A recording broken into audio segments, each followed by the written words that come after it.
ये क्या कह रहा है, इंटरस्टेलर हाइपोथेसिस कोई बहुत बड़ी चीज़ नहीं है और ये इसका कोई इतना है भी नहीं है दिलचस्प। इससे पहले हम बड़ी बड़ी थ्योरीज कर चुके हैं। ये मोस्टली आपको यही समझाना चाहता है कि एक नेबुला है हॉट गैसेस का। तो ये बड़े अब और मुझे हैरानी होती है, राइटर बड़ी खुशी से लिख रहा है कि इसने बहुत अच्छी चीज़ बताई है कि एक नेबुला है जो हॉट गैसेस का। पहले वाले भी तो ऐसा बता चुके हैं। तो एक नेबुला है, हॉट है और इसमें गैसेस हैं एंड डस्ट पार्टिकल्स हैं, और एक सन है वो भी हॉट एंड वो भी गैसियस है। इसके बारे में कह रहे हैं ये इसने बहुत अच्छा बताया कि वो भी गैसियस है। अब क्या होगा, आराम से देखना एक कंसेप्ट होगा। कंसेप्ट क्या होगा, इसमें एक चेंज आ जाता है। यहाँ पर जो सन है वो मूविंग है, मूविंग है यानी कि मूविंग मतलब कि वो मूव कर रहा है। मूव कैसे कर रहा है, वो रिवॉल्व करेगा। देखो कोई भी चीज़ कहीं ना कहीं मूव कर रही है तो रिवॉल्विंग। अच्छा आप एक मुझे बात बताओ छोटी सी, आप लोग ट्रेन पे जा रहे हो, ट्रेन पे, और आप मूव कर रहे हो ना, आगे की तरफ को मूव कर रहे हो, है ना। तो जब आप चाहिए जाओ ट्रेन पे, इतना तेल डाल दिया मैंने कि ये ट्रेन यहाँ से चलेगी और वापस पूरे वर्ल्ड का चक्कर लगा के यहीं आएगी, तो आप जा तो सीधे रहे हो, लेकिन जब अगर मैं यहाँ से फिर प्रिंस ट्रेन चला रहा है और मैं क्रांतिपाल को लेके जरा हेलीकॉप्टर पर ऊपर उठ गया अर्थ से, तो एट द एंड प्रिंस ने मारा क्या, चक्कर ही मारा ना, रिवॉल्व ही मारा ना। तो जब भी हम बात मूविंग की कर रहे हैं स्पेस के कॉन्टेक्स्ट में, तो चीज़ें समझ लेना रिवॉल्विंग फॉर्म में, क्योंकि हम एक पॉइंट से एक पॉइंट की बात नहीं कर रहे हैं। इनका तो अनएंडिंग है ना कंसेप्ट, एंडिंग ऑर्बिट का कोई एंड नहीं है ना, ऑर्बिट स्ट्रेट लाइन में तो नहीं है, एलिप्टिकल है ना। तो क्या समझ आ रही बात, तो चीज़ों को ऐसे कंसीव करना है। तो सन जो है that is moving, that is revolving but very slowly. Sun is also rotating. अच्छा ये क्या, इसमें कितनी अच्छी अच्छी बातें बता दी कि एक तो नेबुला है, गैस का है, उसमें डस्ट है, गैसेस हैं और वो हॉट है, और उसके बाद जो सन है वो भी गैसियस है, वो मूव कर रहा है और वो रोटेट भी कर रहा है। तो ये जो नेबुला है ना स्कैटर्ड है, फैला हुआ है, कितने भी कहीं से घूमता घूमता एक सन आ गया। अब हम करेंगे इस चीज़ को, देखिए ये सन है और यहाँ पर कहीं फैला हुआ है ये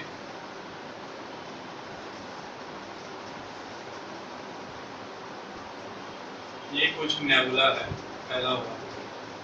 तो सपोज करना है आपने कि सन इधर से गुजर रहा था, जैसे कहते हैं ना गुजरते गुजरते कोई यार मिल गया, दोस्त मिल गया, तो सन गुजर रहा था क्योंकि सन तो मूविंग है। सन जैसे ही गुजर रहा था, सन ने देखा अच्छा ये नेबुला है, तो अपने ग्रेविटेशन पुल से इसको अपनी तरफ खींच लिया। और अब फिगर बदल जाएगी। अब क्या फिगर हो जाएगी कि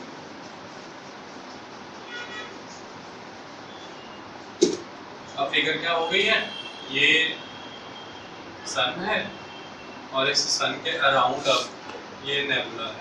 हाँ इस तरह से कुछ नेबुला है जिसको सन अपनी तरफ खींच रहा है, और एक टाइम आएगा कि सन उसको पूरी तरह से खींच लेगा। तो क्योंकि सन रिवॉल्व कर रहा है और सन रोटेट भी कर रहा है, तो सन जब रोटेट कर रहा है तो उसने इस नेबुला को अपने पास खींच लिया है, तो ये भी सन के साथ ही रोटेट करने लगेगा ना। तो अब सन की रोटेशन हो गई और इनकी रिवोल्यूशन हो गई। सन जो रोटेट कर रहा है तो ये उसके अराउंड अगर रोटेट करेंगे तो ये तो सन के अराउंड रिवॉल्व कर रहे हैं ना। फंडा समझ में आया? तो ये अब सन के अराउंड रिवॉल्व करने शुरू हो गए। इतनी कहानी समझ आ गई? बस अब ये आगे से हम वही राम कहानी फिर से, तो सन के अराउंड ये रिवॉल्व करने लगे क्योंकि सन में एक रोटेशन थी। ठीक है, अब यहाँ पर एक चीज समझनी है आपने बच्चों, वो मैं आपको ये समझाना चाहता हूँ कि ये जो भाई साहब है ना, ये अपने आप बहुत सियाने समझते हैं। अभी दिन तक एक प्रॉब्लम आ रही थी कि ये जो एंगुलर मोमेंटम का फंडा नहीं सुलझ रहा था ना, ये बहुत ही सियाना निकला, इसमें सारे फंडे सुलझाने की कोशिश की है। क्यों नहीं समझ आता था एंगुलर मोमेंटम? हम ये कहते थे कि सारा कुछ एक ही चीज़ से बना है, तो आके एंड में पंगा पड़ जाता था कि फिर सन का और प्लैनेट्स के एंगुलर मोमेंटम में फ़र्क क्यों है अगर एक ही से बने हैं। क्योंकि law of conservation of angular momentum ये कहता है कि वो सेम रहना चाहिए आइसोलेटेड ऑब्जेक्ट्स में भी। तो उसके लिए इसने क्या किया है, इसने दो अलग अलग चीज़ें बता दी कि एक सन अलग है और एक नेबुला अलग है, दोनों अलग है। और एक तरफ उसने सन की रोटेशन और रेवोल्यूशन बताई है ना, तो एक बात याद रखना, उसने ये बताया है कि नेबुला भी घूम रहा है, ये नेबुला भी घूम रहा था। ये घूमता हुआ नेबुला सन के कांटेक्ट में आया है, जो अब सन के अराउंड रिवॉल्व कर रहा है। अब यहाँ से प्रूव हो जाएगा कि प्लैनेट रोटेट भी कर रहे हैं, क्योंकि वो नेबुला घूम रहा था पहले से ही। वो पूरा का पूरा नेबुला अब एक सन के कांटेक्ट में आ गया है, तो वो सन के अराउंड घूम रहा है, तो दैट इज रेवोल्यूशन। और वो जो अपने लेवल में घूम रहा था दैट इज रोटेशन, है ना। तो इससे अब क्या प्रूव हो गया कि अब जो पाथ में प्लैनेट बनेंगे उनका एंगुलर मोमेंटम अलग होगा, सन का एंगुलर मोमेंटम अलग है, क्योंकि वो सन से थोड़ी ना निकले हैं और वो सन से थोड़ी ना बने हैं। तो हो गई एंगुलर मोमेंटम वाली प्रॉब्लम सॉल्व। एंगुलर मोमेंटम क्या होता है?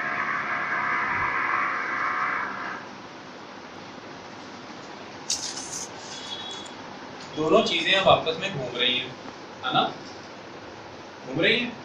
घूमते घूमते घूमते घूमते क्या होगा, मस्त घूमने मस्त रफ्तार बनेगी। ये चर बीच में सन घूम रहा है, आपस में ये घूम रहे हैं। तो इतना मुझे पहले प्रोसेस समझाओ, आप लोगों को एक झोल समझ आ गया ना इसमें। जो एक कंसेप्ट था कि ये अपने लेवल पे घूम रहे थे, वो अपने लेवल पे था, उतने में वो इधर आया, ये पकड़े गए। ये जब पकड़े गए तो अब ये उसके, अब जो भी चीज़ घूम रही है वो जब किसी चीज़ को पकड़ेगी तो वो उसके इर्द गिर्द घूमेगी। तो अब वो नेबुला इसके इर्द गिर्द घूम रहा है, तो वो होगी रेवोल्यूशन अराउंड द सन। और वो नेबुला अपने लेवल पे घूम रहा था, दैट इज रोटेशन। तो रोटेशन रेवोल्यूशन इसने प्रूव कर दी कितनी चालाकी से। अब जैसे ये रोटेशन रेवोल्यूशन प्रूव हुई है, अब इसमें ना एक बच्चों कंसेप्ट होता है centrifugal force and gravitation force. अब एक बात समझना आराम से, ये इंपॉर्टेंट होता है।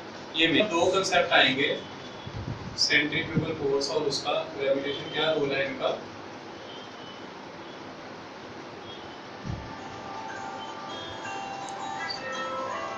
एक बात आपको समझनी है, ये जो सन था इसके अराउंड ये जो सारा सिस्टम है, ये पॉइंट और ये पॉइंट। मुझे एक बात बताओ कि दो चीज़ें हैं, एक तो साइज कितना बढ़ेगा, साइज कितना बढ़ेगा ये डिपेंड करता है दो फोर्सेस पे, सेंट्रीफ्यूगल फोर्स और सेंट्रीपेटल फोर्स और ग्रेविटेशन फोर्स। दोनों में एग्जैक्ट बैलेंस रहना चाहिए। क्यों? सेंट्रीफ्यूगल बढ़ गई तो ये बाहर निकल जाएगा, रिंग बन जाएगी, एंड हो जाएगा। और ग्रेविटेशन बढ़ गई तो ये साथ में चिप कोलैप्स कर जाएगा, उसी में आके ठुक जाएगा। तो सेंट्रीफ्यूगल और ग्रेविटेशन में बैलेंस रहना चाहिए। ये दो फोर्सेस में बैलेंस अचीव हुआ, उसके अकॉर्डिंग ये डिसाइड हुआ इसका साइज, ये नेबुला का क्या साइज है। तो इसी साइज के अकॉर्डिंग जब तक इक्विलिब्रियम मेंटेन्ड है तो 9 ही रिंग्स बनते हैं अकॉर्डिंग टू हिम। और इक्विलिब्रियम जहाँ पे वीक हुआ वहाँ पे 10वां रिंग कहीं उड़ गया, खत्म। तो 9 रिंग वाला रिडल भी इसने सॉल्व कर दी कि इक्विलिब्रियम इतने तक ही मेंटेन रहता है। वो कहता है इक्विलिब्रियम इतने तक ही मेंटेन रहता है ना भाई, समझ में। 9 रिंग वाली सॉल्व कर दी, एंगुलर मोमेंटम वाला फंडा उड़ा दिया उसने, क्यों वो बना ही अलग से उसका अपना एंगुलर मोमेंटम इसका। अब हम आते हैं, हाँ सॉरी, तीसरी चीज सुनिए। अब उसका कहने का मतलब ये है, वो ये कह रहा है कि वो कह रहा है जब भी जो सन है, सन जो है, सन में से बहुत इंटेंस हीट रेडिएट हो रही है, बहुत हाई लेवल इंटेंस हीट निकल रही है। तो हीट का एक रिलेशन होता है प्रेशर के साथ, और उसका रिलेशन, प्रेशर का रिलेशन होता है मैटर के साथ, मैटर की डेंसिटी के साथ। ठीक है, डेंसिटी, सन में बहुत ज़्यादा हीट क्रिएट हुई, हीट थी, तो हीट जब रेडिएट हुई है तो क्या होगा, जो हम नॉर्मल एक बात सुनो, आप यहाँ से उठा करके कुछ फेंकोगे तो कौन सी चीज़ ज़्यादा दूर फेंक पाओगे? हल्की चीज़ ना, हल्की चीज़ को ज़्यादा दूर फेंक पाओगे ना, और भारी चीज़ नज़दीक रह जाएगी। तो वो कह रहा है कि सन की जो इतनी इंटेंस हीट है उसकी वजह से जो उसमें से एनर्जी रिलीज हुई है, उस एनर्जी ने जो लाइटर गैसेस है उनको उठा के बाहर फेंका पेरिफेरी पे, और जो हैवियर मटेरियल है वो नज़दीक ही रह गया। आई बात समझ में? लाइटर गैसेस उठा के बाहर फेंक दी, लेकिन ऑक्सीजन नहीं फेंक पाया वो। ऑक्सीजन आयरन के साथ चिपक के रहती है, तो वो वहीं चिपक के रह गई इंटरनल रिंग्स में। ठीक है, और जो हैवियर मैटर है वो वहीं रह गया। तो यहाँ से तीसरी रिडल भी सॉल्व कर दी कि आउटर प्लैनेट जो है ये लाइटर मटेरियल के हैं और ये लो डेंसिटी मटेरियल में बने हैं, और ये गैसियस रीजन के हैं।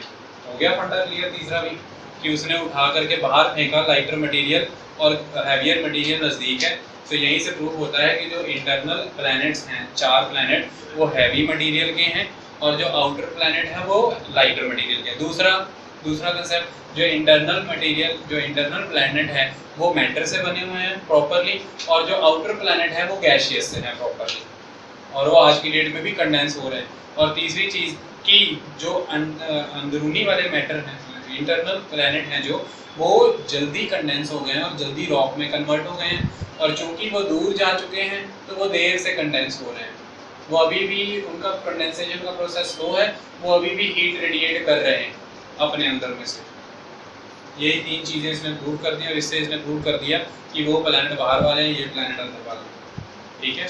अब अगली बात ये जो समझाना चाहता है, उसमें इसने ये समझाना चाहा है, अब आराम से सुनना, ये प्लैनेट्स का जन्म इसने कहाँ से कराया।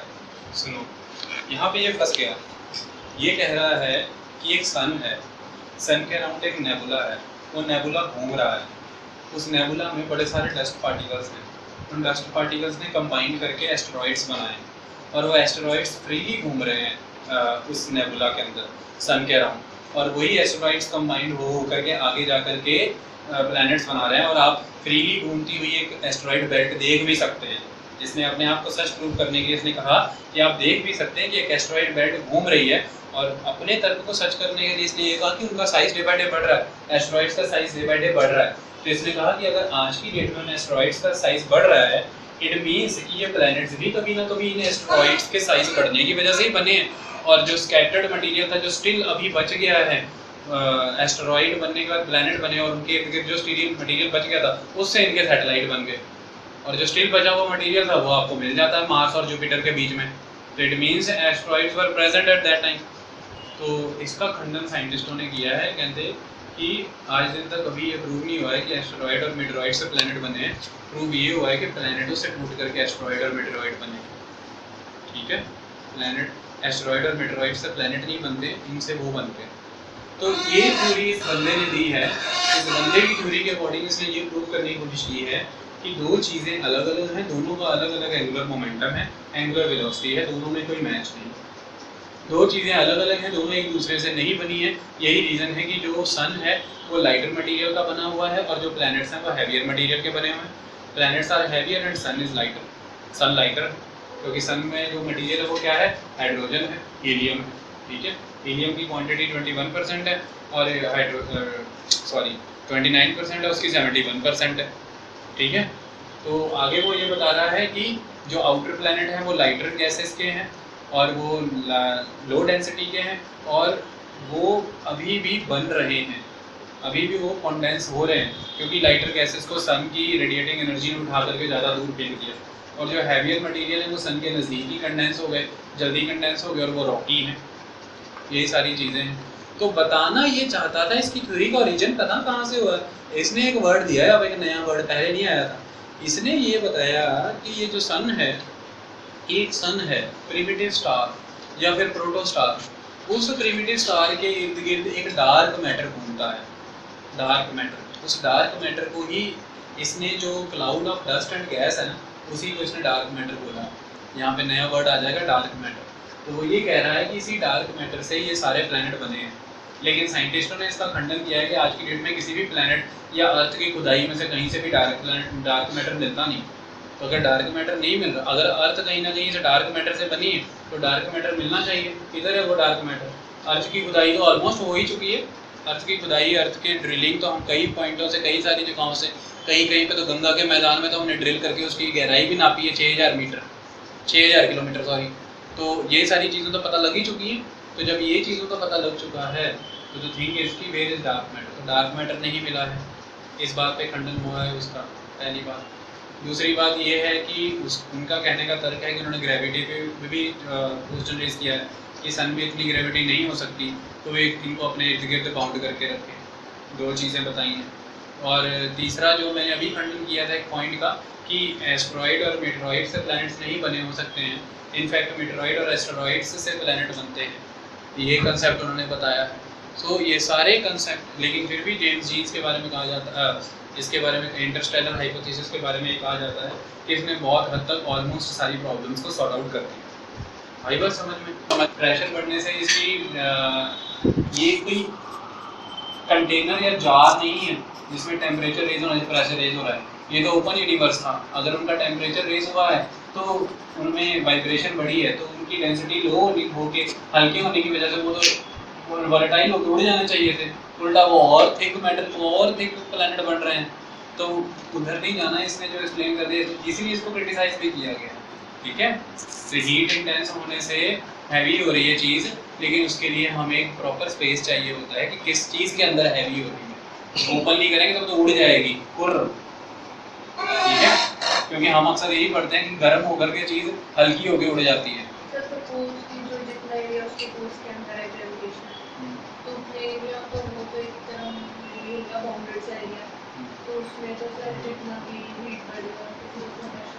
तो उसी के बाउंडेड एरिया के अंदर बेटा आउटर प्लैनेट भी आ रहे हैं ना, तो ये हीट बढ़ने की वजह से लेस डेंस होकर के आउटर प्लैनेट में क्यों नहीं जाकर के सेट हो जाता, इनर में कैसे बैठा हुआ है, समझे ना। एरिया मतलब कोई डिब्बा थोड़ी ना, कार्टून थोड़ी ना, एरिया मतलब यहाँ पे यूनिवर्स की बात हो रही है ना, कहीं भी जा सकता था, है ना।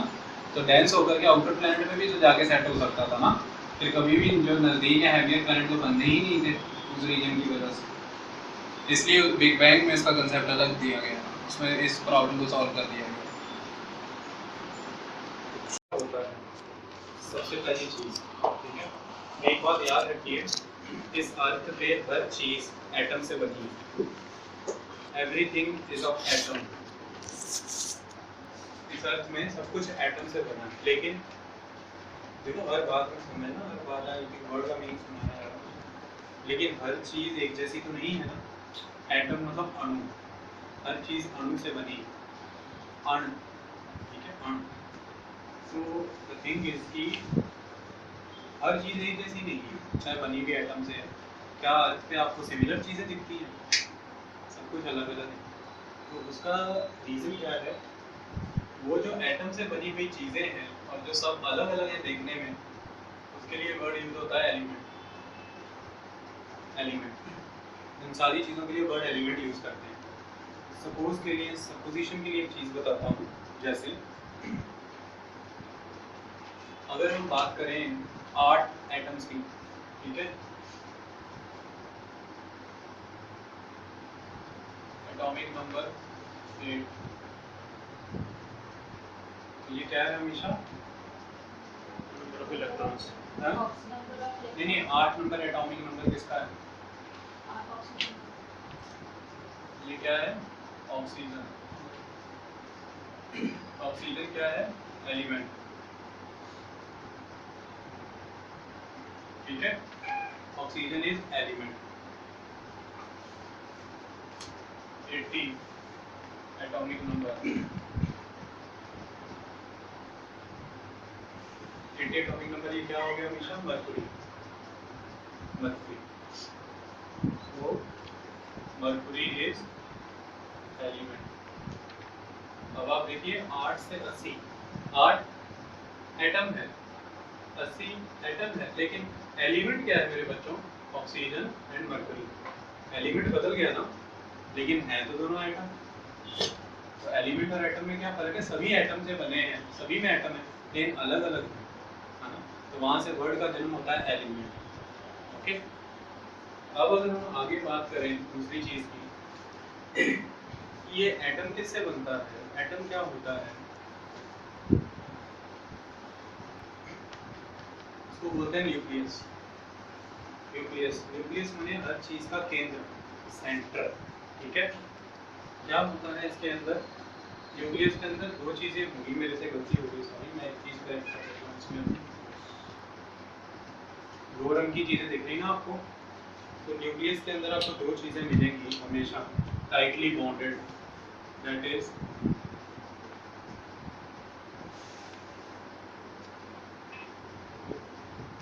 न्यूट्रॉन,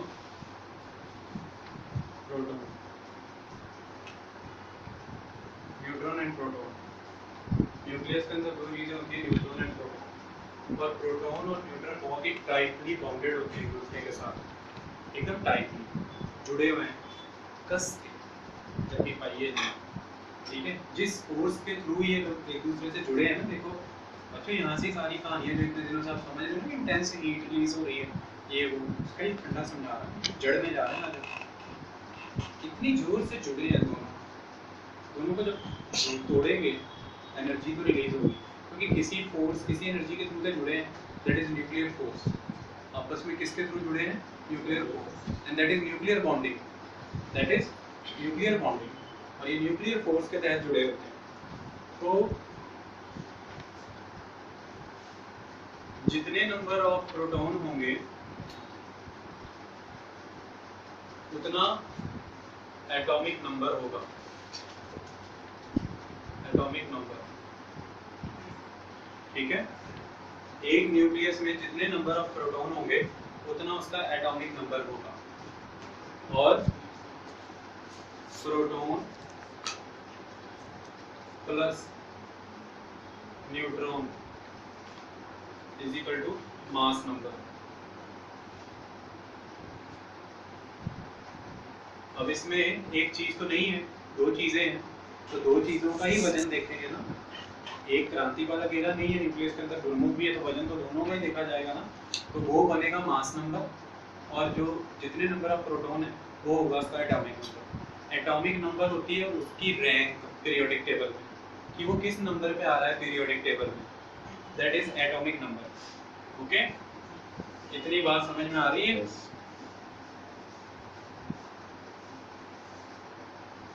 देखिए, सपोज करिए कार्बन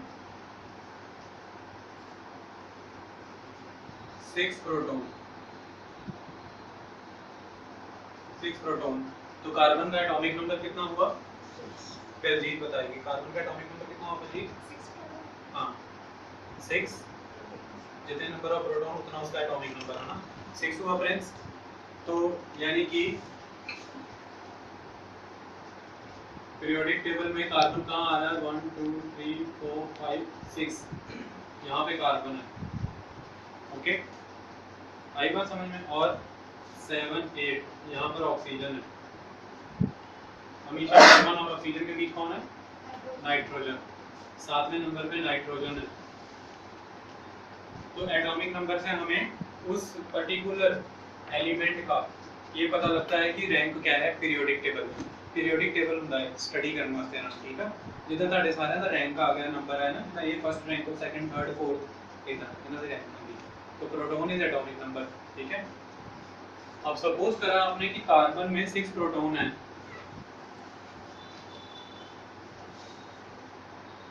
तो जितने नंबर ऑफ प्रोटॉन होते हैं उतने नंबर ऑफ न्यूट्रॉन होते हैं, ठीक है। इसमें चेंजेस होते हैं वो भी समझाऊंगा। जितने नंबर ऑफ प्रोटॉन उतने नंबर ऑफ न्यूट्रॉन, यानी कि 6 न्यूट्रॉन, यानी कि हम इसको ऐसे लिखेंगे C12 या 12C, ठीक है। कार्बन 12। इससे आपको कभी भी ऐसी कोई चीज नजर आएगी तो आप क्या समझोगे कि 6 प्रोटॉन 6 न्यूट्रॉन, ठीक है। 6 प्रोटॉन 6 न्यूट्रॉन।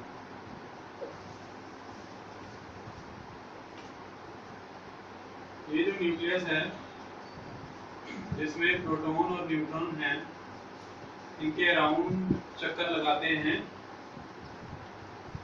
इलेक्ट्रॉन्स, इनके अराउंड चक्कर लगाते हैं इलेक्ट्रॉन्स, ओके।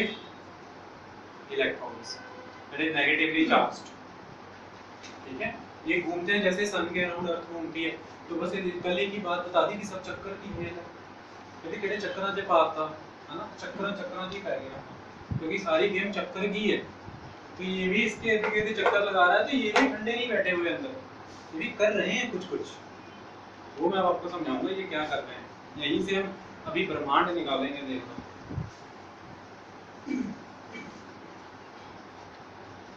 6 प्रोटॉन 6 न्यूट्रॉन वाला कार्बन 12 हुआ। आराम से एक बात समझना, हमेशा मैं ठीक पढ़ा रहा हूँ, आप फिजिक्स पढ़ाते हो, हाँ वो बता दो। हम बोला number of proton is equal to number of neutron. Proton क्या होता है? नाइट्रोजन, नाइट्रोजन का मास नंबर कितना हमेशा? नाइट्रोजन में 7 प्रोटॉन 7 न्यूट्रॉन। यहाँ पे अब मैं कुछ करूँगा, ज़्यादा डेफिनेशन है, मत समझना बैठना उसकी, बस इतना याद रखना कि वो जो हुआ है दैट इज इम्पोर्टेंट। अब क्या होगा? सन है, सन में से कई तरह की रेडिएशंस और रेज निकलती हैं, तो उनको हम कहते हैं कॉस्मिक रेज, क्योंकि कॉस्मिक बॉडी है ना सन, तो कॉस्मिक रेज। ये रेज यहाँ से निकलेंगी, टिक टिक टिक टिक टिक टिक टिक टिक, अपने साथ एक न्यूट्रॉन आ रहा है, मतलब ये रेज यहाँ निकली, आगे धड़ाम फ्लैश बम्बार्ड कर दिया नाइट्रोजन को एकदम धड़ाम। तो जैसे ही नाइट्रोजन को धड़ाम कर दिया, स्ट्रक्चर बदला इसका, स्ट्रक्चर बदला तो क्या हो गया, 6 और 8, 6 और 8, और जैसे ये 6 8 में बदला तो क्या पैदा हुआ, कार्बन 14। ठीक है, कार्बन 14, आराम से समझो अब इस चीज को। कार्बन 14 देखो, जब भी C6 जब भी 6 प्रोटॉन थे 6 न्यूट्रॉन थे, तो कार्बन 12 था। अभी एक नई चीज आ गई है, 6 proton 8 neutron, that is C14।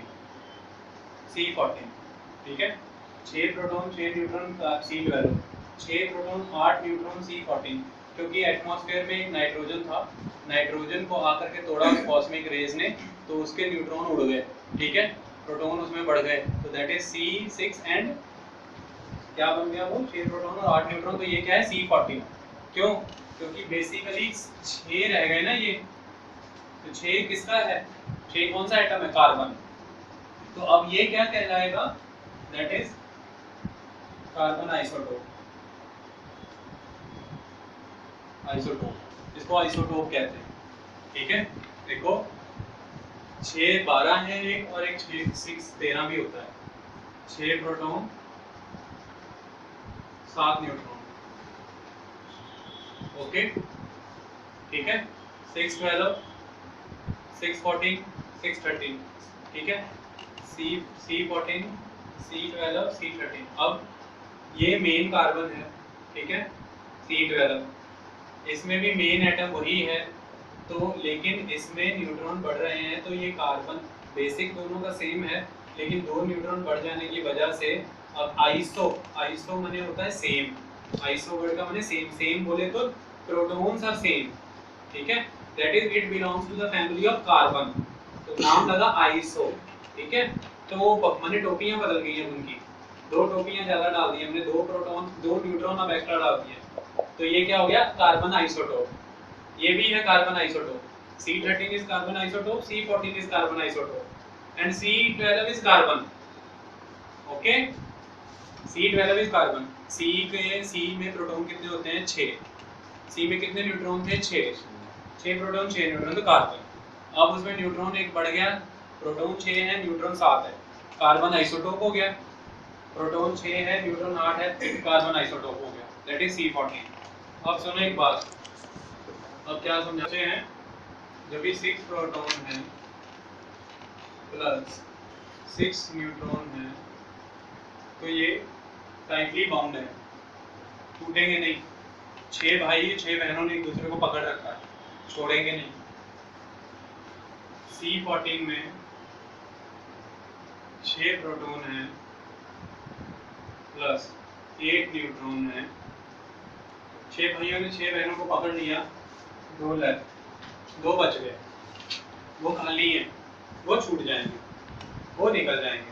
ठीक है, और वो जब टूटेंगे तो एनर्जी रिलीज होगी, जब वो 2 टूटेंगे तो एनर्जी रिलीज होगी, और एनर्जी किस फॉर्म में रिलीज होती है, एनर्जी किस फॉर्म में रिलीज होगी, in the form of radiation, in the form of radiation, energy radiation की फॉर्म में रिलीज होगी, जिनको हम क्या कहते हैं, in the form of rays, rays की फॉर्म में रिलीज होगी। और किस फॉर्म में रिलीज होगी, in the form of alpha raise,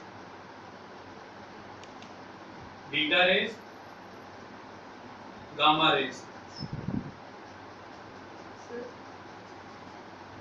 कौन बोल रहे हैं,